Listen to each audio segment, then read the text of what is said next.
आरंभ हो जाइछि कंधमाल महोत्सव। द्वितीय संध्यारे सांस्कृतिक नृत्य रे झुमिछंती दर्शक। सिंह नृत्य, कुई आदिवासी नृत्य, संबलपुरी ओडिसी नृत्य रे प्रकम्पित हेउछि मंच। पारंपरिक लोकनृत्य और संगीत रे दर्शक मजिबा सहित सांस्कृतिक मंच मुख्य आकर्षण होइछि।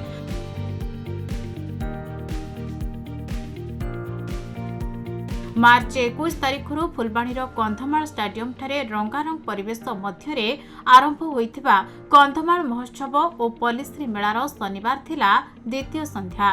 तेबे कार्यक्रमर द्वितीय संध्यारे कंधमाल सांसद सुकांत कुमार पाणिग्राही मुख्य अतिथि भाव जोग दैथिबा बेले अन्यमानक मध्यरे अतिरिक्त जिलापाल रमेश चंद्र जेना प्रमुख जोग दैथिले। परे परे विभिन्न स्टल परिदर्शन करथिले सांसद।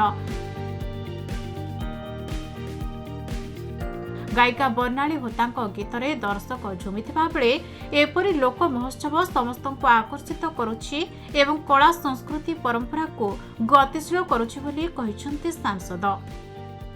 पल्लीश्री मेला द्वारा ये अंचल जो कौलिक वृत्ति रही, जो उत्पाद रही, माँ भौणी मानकर एसएचजी ग्रुप कोऑपरेटिव एवं विभिन्न कृषि उत्पादक संघ एमाने किभली भाव में निजर उत्पादित सामग्री बाहर को बिक्री पारिबे, बिक्री बटा करि पारिबे, तापे एठे प्रदर्शनी कारण लोक माने अवगत होउछन्ति एवं परवर्ती स्तर रे ए अंचलर अर्थनीति की समृद्ध करिया पे लोकंकर बिक्री जो क्षमता रही, जो बिक्री करिवार क्षमता, परचेजिंग पावर भी बढ़िबो एवं सेलिंग पावर भी बढ़िबो।